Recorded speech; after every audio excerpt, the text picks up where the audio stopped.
right, let's welcome in our good friend from ESPN 102.5 The Game, Chase McCabe, program director. Means he's the big boss. Chase, how are you, buddy? You know, JoJo, I am doing fantastic, and I don't think you butcher the English language. I think you make it better. You will not be getting paid for that. So thank you for that. Hey, before we start getting into the sports talk and things that are going on, I want to give you and your your radio station kudos for this story right here, Chase.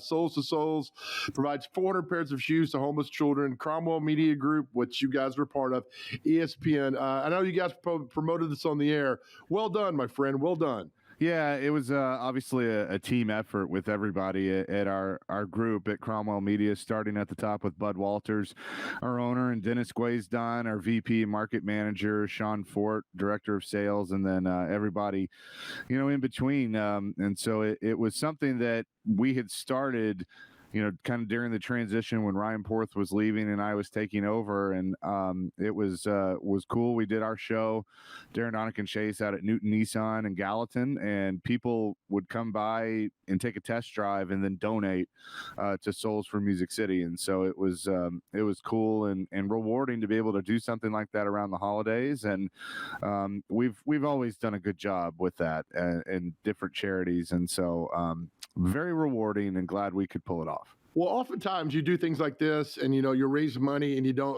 okay, we hope it goes there. But knowing that it gave homeless, and I hate saying this, homeless children, it makes me just irate knowing that there's kids that are homeless out there. And, but 400 pairs of shoes to these kids, I mean, you see the pictures there and see what's going on. So that's also got to make you feel good because it's tangible. You can see it, you can touch it.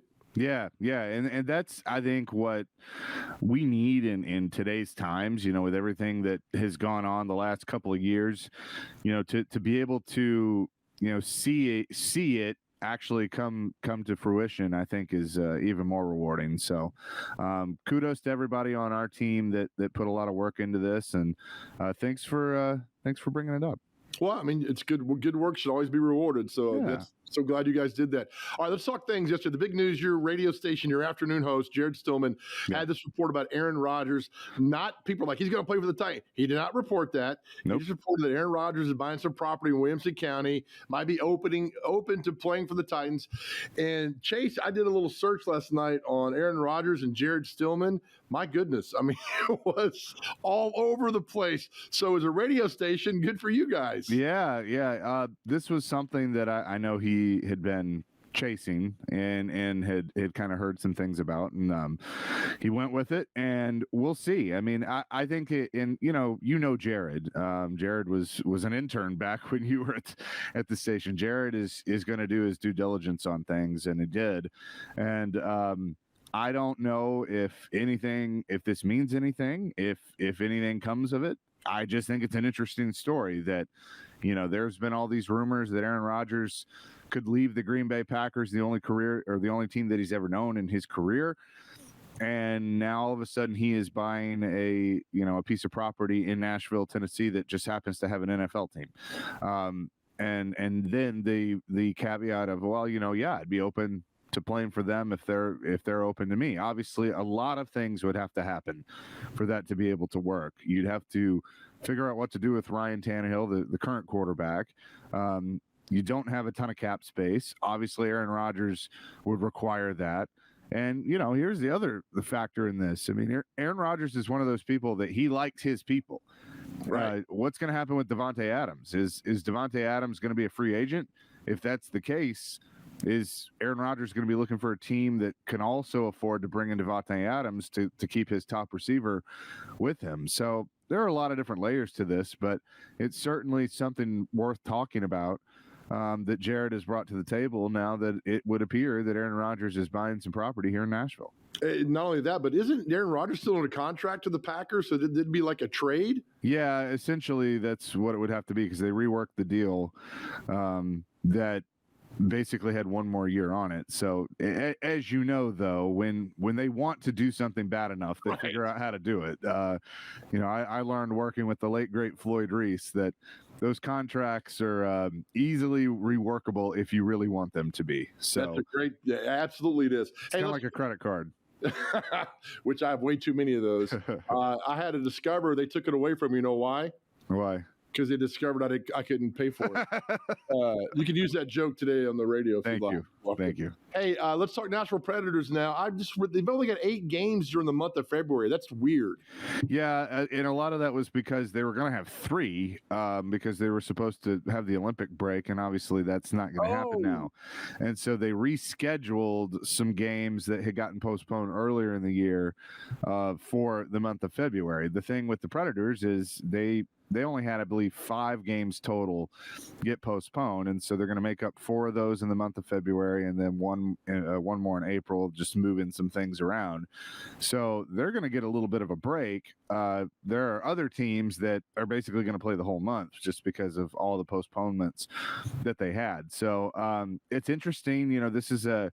It's a tough stretch for a team that's playing so well because, as you know, Joe, you got some confidence going, you got a little momentum going, and then you play a game, you're off a week. You play a game, you're off 3 or 4 days, and so the way it's kind of spread out is going to be difficult to navigate. But I believe the way this team is played, I think they'll be fine. I mean, I was there Tuesday night.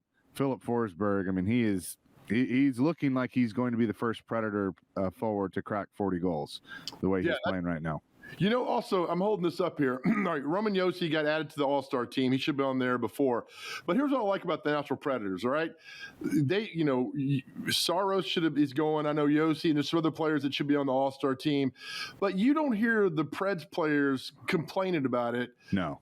Flip side, Titans players don't go to the Pro Bowl. Good Lord, all they do is complain about it. Preds players just go to work, man. Yeah, and that's what they need to do. I think that this team, but that's the identity that John Hines has created with them is the lunch pail mentality, and you remember this from the early days of Barry Trotz. I mean, that's what he instilled in this team, and I see a lot of similarities to those Barry Trotz coach teams, and I've talked to players that played on those teams, and they see it too. I mean, you have guys like Tanner Janot and Yakov Trenin, Colton Sissons that aren't your household names, but they're scoring goals for you, and also they bring some physicality to the table on top of Philip Forsberg, Ryan Johansson, Mikhail Granlund, Roman Josi, Matt Duchene. So they kind of have that nice mix, and then they have the goaltender to go with it.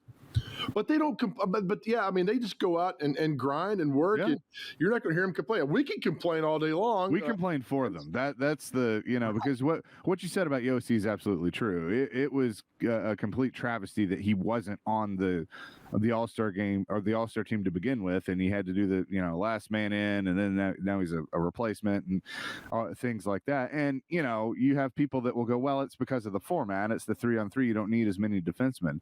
I don't care. He's the best defenseman in the league right now. I mean, he is in contention for the Norris Trophy, his second Norris Trophy, by the way.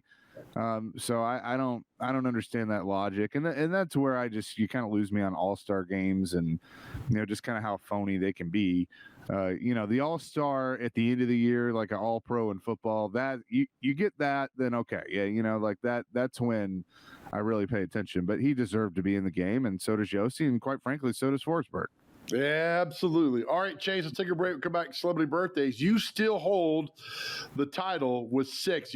We had somebody that made a run at you on Monday. He only got 5, though, so you still hold the title. So don't go anywhere with the celebrity birthdays. Chase McCabe and the intern are going to battle out next. You're watching Mornings on Main Street.